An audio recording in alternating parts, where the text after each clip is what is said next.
Baik Kak Pak, jadi sebenarnya kita itu lebih baik memilih single atau jomblo ya?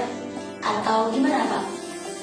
Oke, nih Teh Pepe harus tahu nih bahwasannya single dan jomblo itu berbeda. Kalau single, sekali lagi ingat ya, kalau single itu pilihan. Banyak yang nembak dia, banyak nih yang nembak TPP. TPP tolak, maaf, saya mau lebih fokus ke ilmu. Itu namanya single. Kalau jomblo, dia statusnya itu memang lagi nggak berhubungan atau nggak berhubungan, tapi dia sudah nembak ke A B C D E, tapi ditolak. Itu namanya jomblo. Itu namanya jomblo. Itu namanya jomblo. Assalamualaikum warahmatullahi wabarakatuh. Halo guys, welcome back to channel apa? Perkenalkan, nama saya Sela Febriani atau Sepek. Bagi yang belum mengenal narasumber kita hari ini, mungkin teman-teman, tapi saya yakin teman-teman sudah banyak yang mengenal beliau. Yang jelas beliau lebih familiar disebut apa. Alhamdulillah di sela-sela kesibukan beliau sebagai Ketua MUI Desa Wengi Malang. Oh ya, beliau juga pernah mendapat penghargaan sebagai Ketua MUI Desa Teladan Kabupaten Bogor. Lalu beliau juga pernah menjabat sebagai kepala di beberapa sekolah dan saat ini menjabat sebagai kepala di SMK Kusuma Bangsa Hestia. Terakhir aktivitas beliau aktif sebagai pengasuh di Ponpes Putra Putri Al-Fadilah sekaligus pembina Yayasan Al-Fadilah. Alhamdulillah beliau telah hadir bersama kita untuk membahas kajian menarik yang sering menjadi kegalauan banyak kaula muda. Apa itu? Tema yang akan kita bahas yaitu siapa jodohku. Assalamualaikum Bapak. Baik Bapak. Bagaimana menurut apa tentang fenomena gaya hubungan muda-mudi saat ini?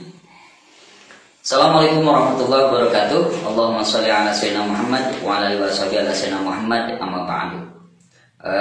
Topik kajian yang sangat menarik pada saat ini yaitu tentang masalah pandangan kita tentang gaya berhubungan muda-mudi pada saat ini. Fenomena yang berkembang saat ini untuk kaula muda-mudi sekarang nih, banyak yang sering salah menafsirkan tentang mengenal pasangan.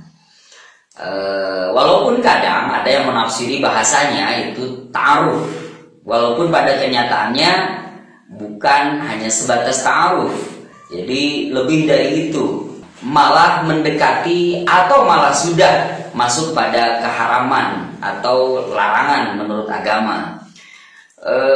Kondisi objektif sekarang, orang-orang yang bahasanya itu mengenal pacaran, ya bukan lagi lebih kepada mengenal, tapi lebih kepada pacaran yang lost control gitu. Jalan bareng itu kayak hal biasa.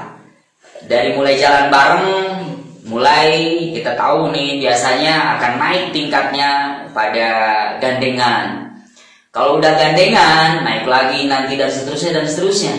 Nah ini kenapa akhirnya agama melarang hubungan yang terlalu berlama-lama.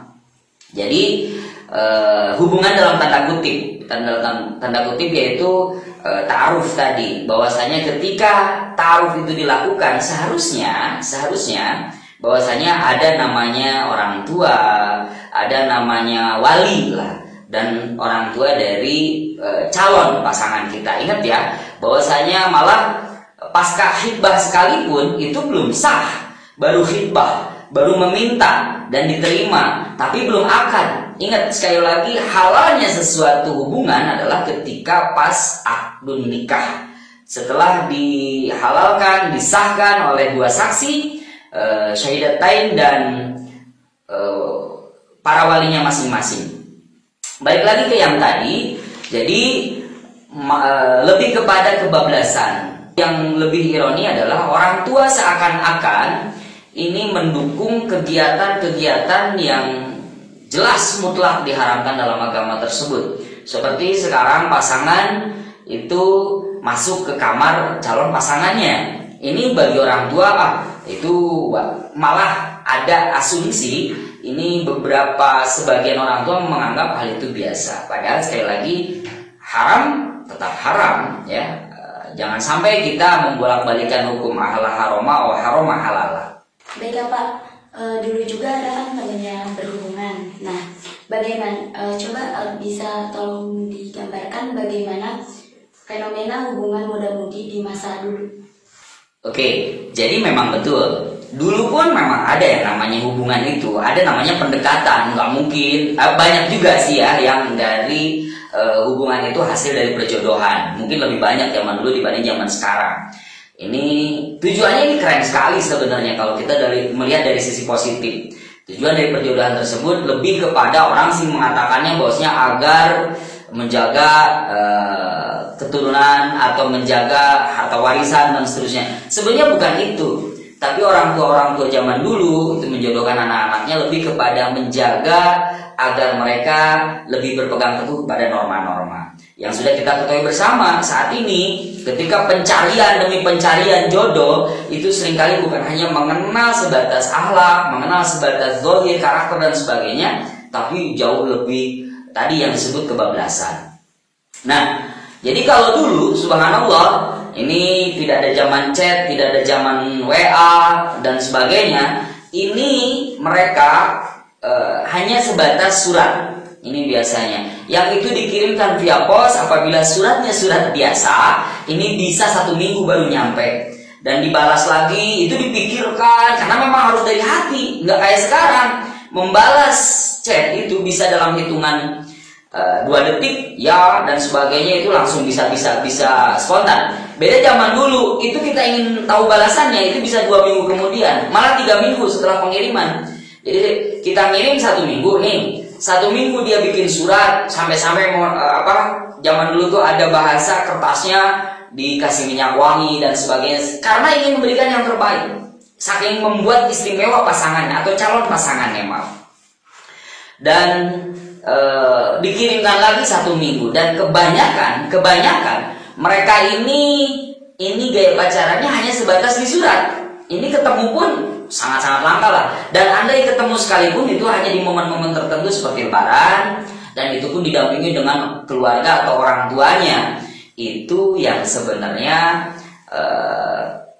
yang disebut ta'aruf seperti itu. Dan itu pun secara masa atau periode itu nggak lama.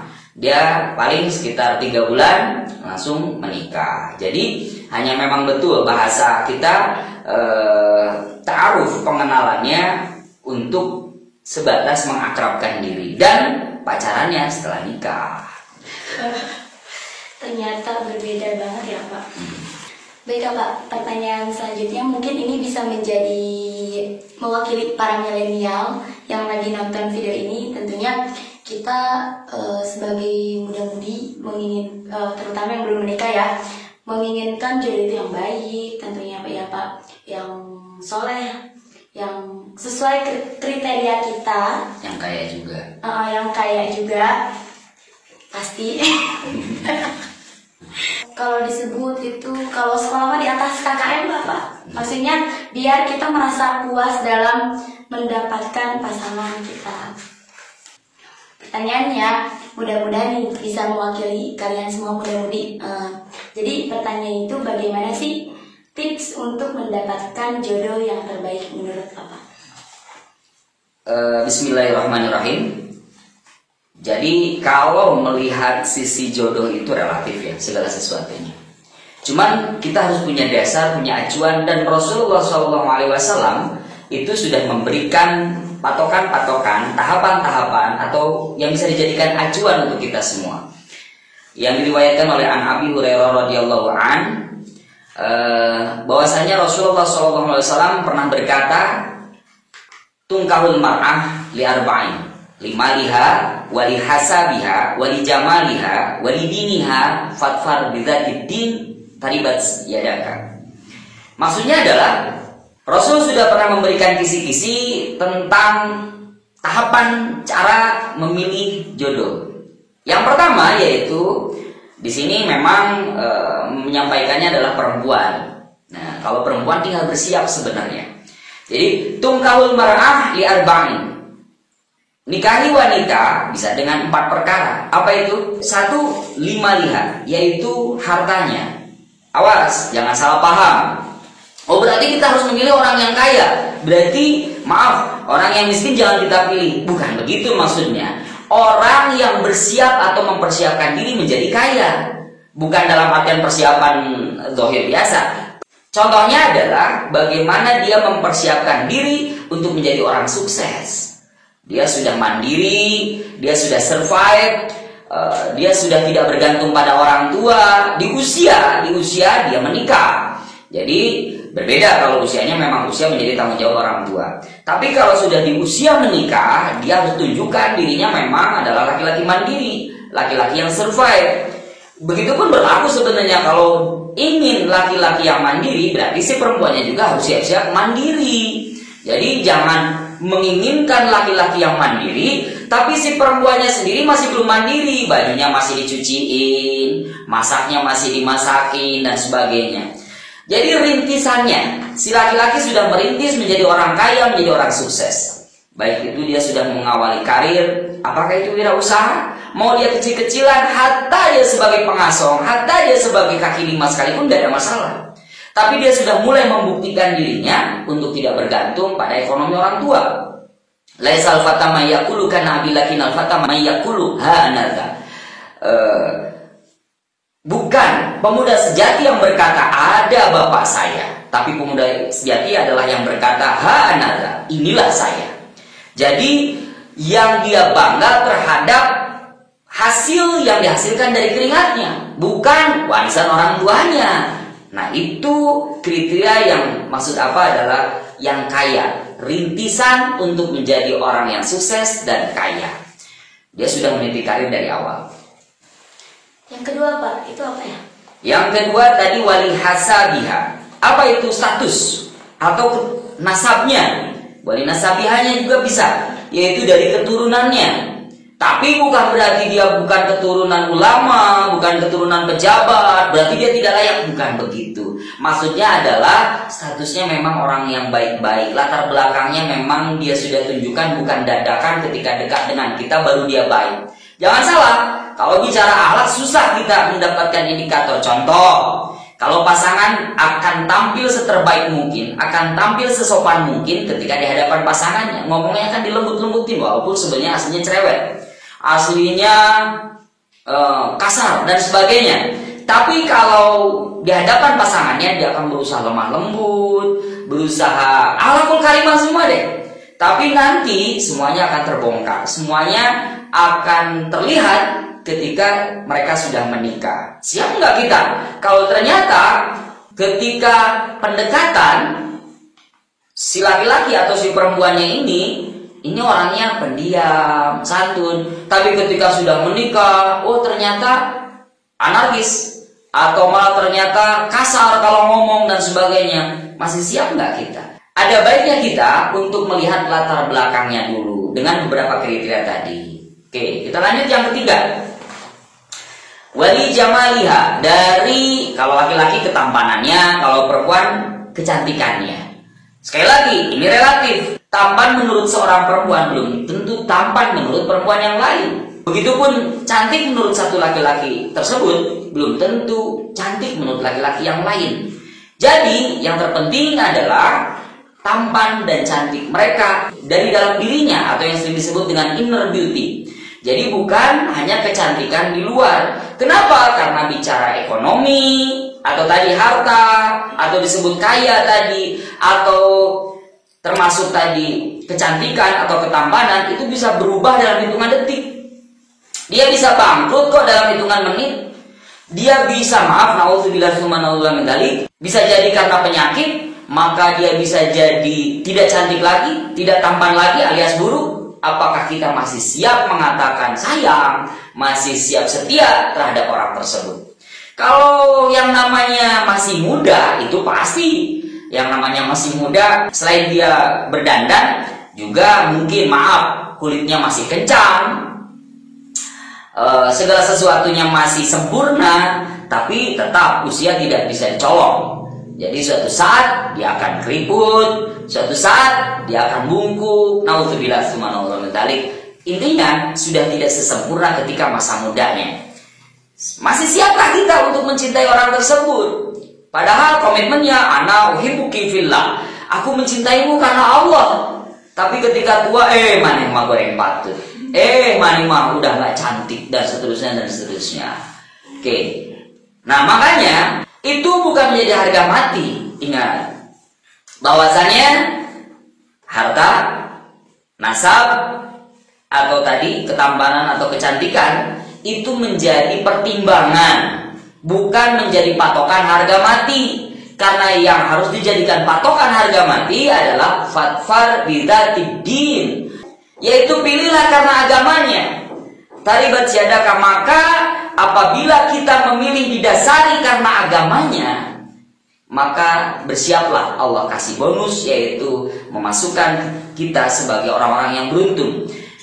Maksud definisi dari bahwasanya Rasul mengatakan kita termasuk orang-orang yang beruntung adalah berarti disebut beruntung nggak mungkin dong dia miskin. Disebut beruntung berarti nggak mungkin dong dia jelek. Disebut beruntung maka dia nggak mungkin menjadi orang yang tidak baik-baik. Disebut beruntung maka jaminannya itu pasti dijamin oleh Allah Subhanahu wa taala, kita akan mendapatkan rumah tangga yang mawaddah, sakinah, warahmah, wal barakah. Amin. Baik Pak, jadi sebenarnya kita itu lebih baik memilih single atau jomblo ya? Atau gimana Pak?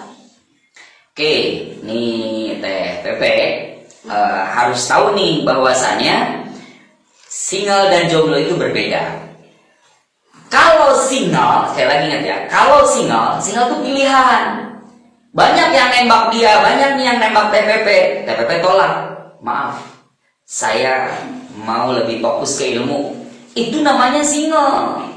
Kalau jomblo, dia statusnya itu memang lagi nggak berhubungan atau nggak berhubungan, tapi dia sudah nembak ke A, B, C, D, E, tapi ditolak. Itu namanya jomblo. Nah, awas ya, jangan salah memahami. Jadi, kalau pilihannya ya single lah gitu. Ingat, kita itu tidak single. Katanya Allah ma'an, Allah bersama kita, tapi kita mengatakan single, kita mengatakan jomblo. Berarti seakan-akan tidak menganggap keberadaan Allah selalu bersama kita. Gitu. Baik Pak, coba beri kami tips para single lovers, bagaimana caranya untuk mendapatkan suami atau istri yang ideal, yang sesuai disampaikan Rasulullah SAW. Jadi ketika kita ingin mendapatkan pasangan suami atau istri ya, yang soleh atau solihah, ideal menurut siapa nih? Menurut kita. Menurut Allah. Iya. Menurut Allah. Ini yang menjadi banyak masalah di kita ya. Menjadi masalah di kita adalah kita tuh selalu berpikir agar mendapatkan pasangan ideal menurut kita, bukan menurut Allah yang menciptakan pasangan kita. Akhirnya apa yang terjadi? Kita tidak pernah akan puas dengan apa yang Allah berikan, karena kategorinya kita yang tentukan, bukan Allah yang tentukan. Acuannya tadi tidak semata-mata Rasulullah menyampaikan acuan-acuan tersebut ya. Siapa sih yang gak mau selain soleh atau solihah, juga kaya, juga baik, juga berakhlak, nasabnya nasab turunan yang sangat jelas, nasab ulama kah, nasab pejabat kah? Tapi tadi kan sudah disampaikan, itu semua tidak menjadi satu patokan harga mati. Yang terpenting karena agamanya. Jadi penentuan dia layak menjadi suami atau istri terbaik menurut kita versi Allah adalah yang orang tersebut berorientasi selalu kepada Allah. Begitupun kita yang mensyaratkannya, begitupun kita yang sedang mencarinya. Bagaimana kita berorientasi bahwasanya untuk mendapatkan cintanya manusia lewat cintanya Allah. Caranya salah satunya ketika semisal nih TPP ini ada yang datang menghibahkah atau mengajukan satu penawaran untuk menjadi calon suami, maka beri aja dia semisal beberapa persyaratan. Satu, semisal boleh Anda menjadi suami saya dengan beberapa syarat. Satu, 3 bulan ke depan Anda harus bertahajud, tidak boleh putus setiap malam selama 3 bulan berturut-turut. Lalu akan ada pertanyaan kan, kita gimana taunya dia tahajud atau enggak? Dia nggak ngasih report, atau bisa aja dia ngasih laporan nge-WA, aku sudah tahajud. Tapi kan kita nggak tahu dia bohong atau enggak. Pertanyaannya, seyakin apa kita sama Allah? Bukan sama dia. Sayang banget, capek kita kalau mengukur dia sebenarnya melakukan tahajud atau enggak. Serahin semuanya sama Allah. Kita cuma ingin dia mencintai Allah, dapat bonusnya cinta manusia. Begitupun yang bersangkutan, yang mengajukannya. Kita cintai Allah biar dapat malaikat yang diturunkan oleh Allah berbentuk calon suami kita. Nggak usah takut kita dibohongin dia. Bukan berarti kita harus percaya dia, karena Allah tidak bisa dibohongin. Dia bisa berbohong kepada TPP semisal, tapi dia tidak bisa membohongi Allah. Maka akhirnya apa? Allah akan bukakan kebohongan dia kalau dia berbohong. Ketika dia jujur, maka akan dirasakan kumaha cek sundana pancegna hati orang kepada orang tersebut.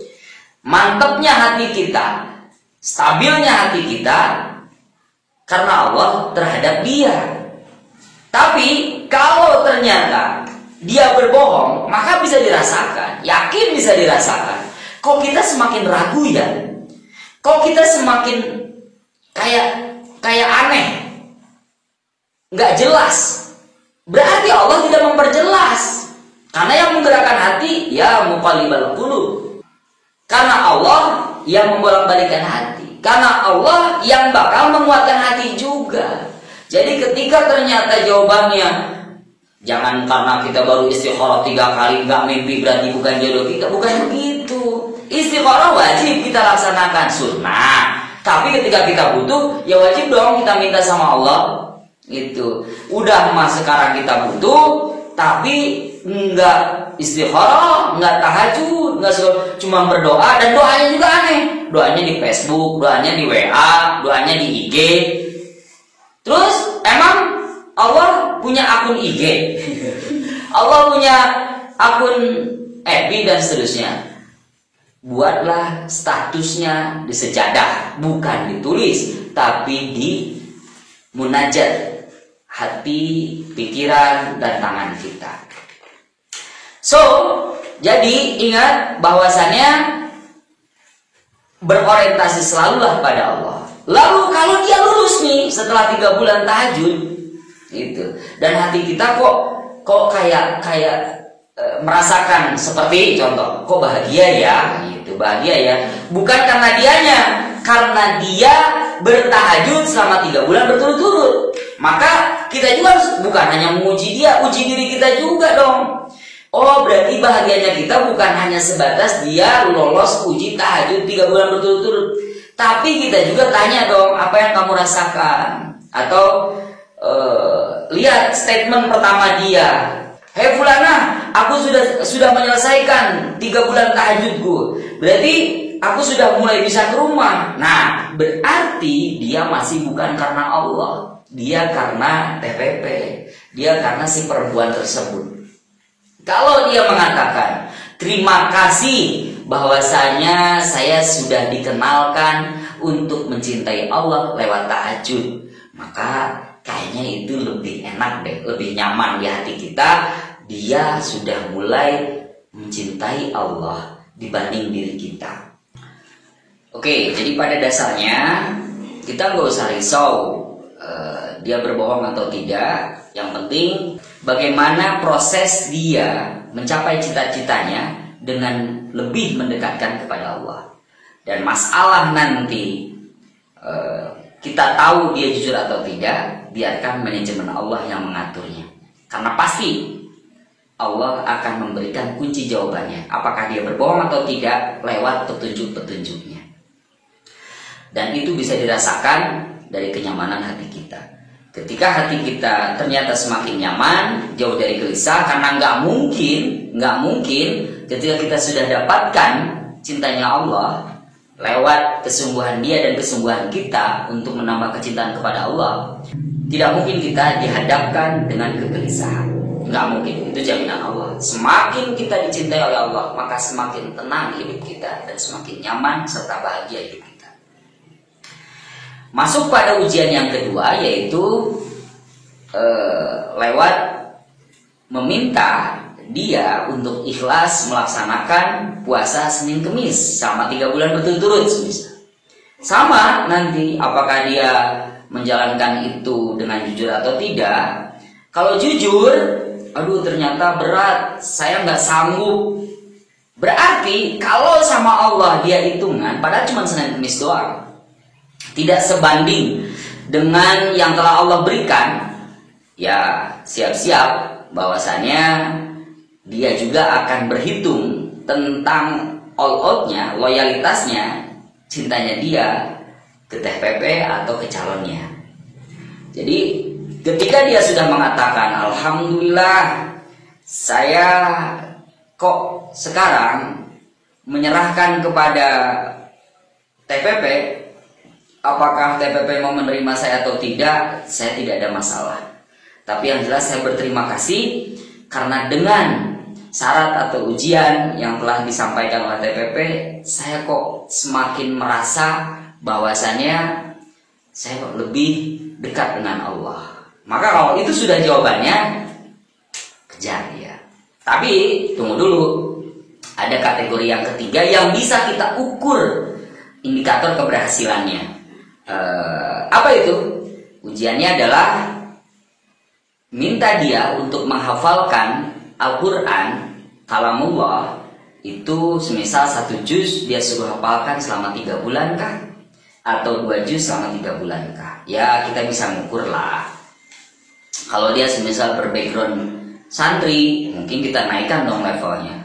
Ketika dia ternyata bukan berbackground santri, ya nggak masalah, semisal 1 juz selama 3 bulan. Ya tinggal kita uji lewat guru kita kah atau lewat orang tua kita kah, ternyata dia lolos uji atau tidak. Kenapa sih harus ribet ini? Bukan masalah ribet atau tidaknya, lebih kepada perjuangan dia untuk tadi mendapatkan cintanya Allah.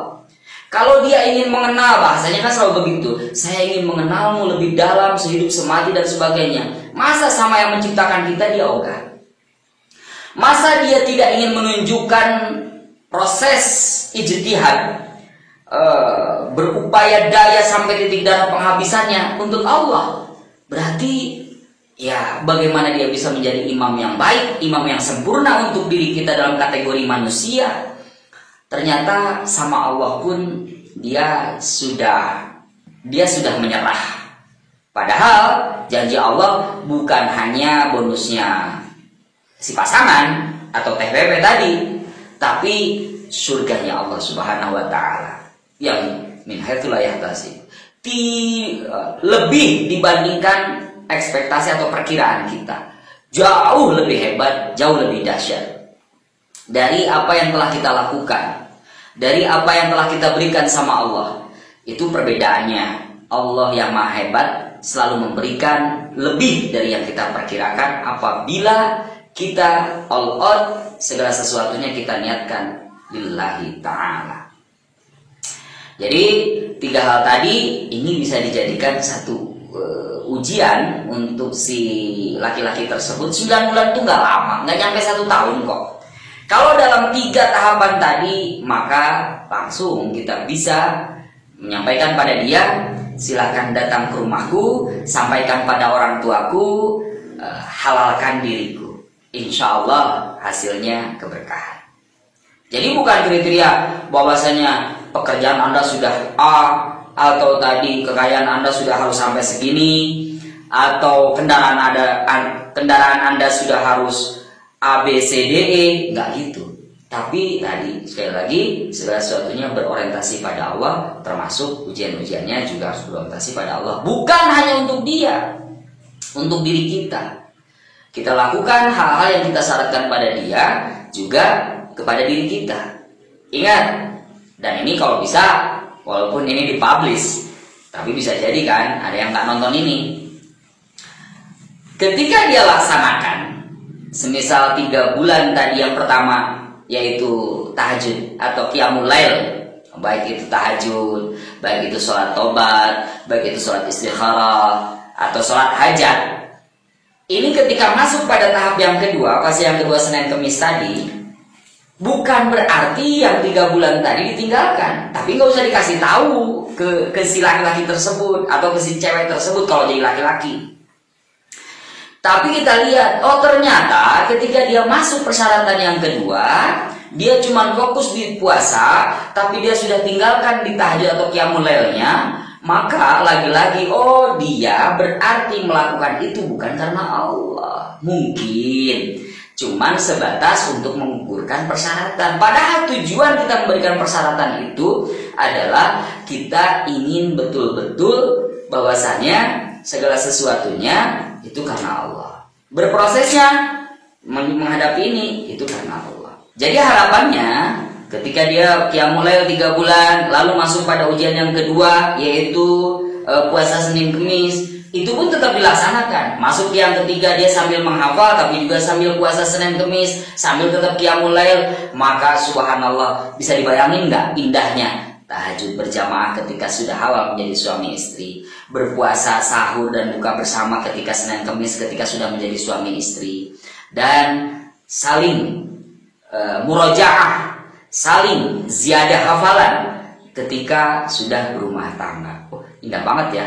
Dan dia tentunya minimal dia bisa ngimamin taraweh kita, dia bisa menjadi imam yang baik untuk kita, baik itu dalam sholat dan insya Allah dalam kehidupan kita sehari-hari di dunia wal akhirah. Amin ya Allah ya rabbal alamin. Baik ya Pak, untuk kita-kita nih kebetulan yang belum dihitbah atau dilamar, lalu apa yang harus kita lakukan Pak? Oke, jawabannya satu, naikin rating kita.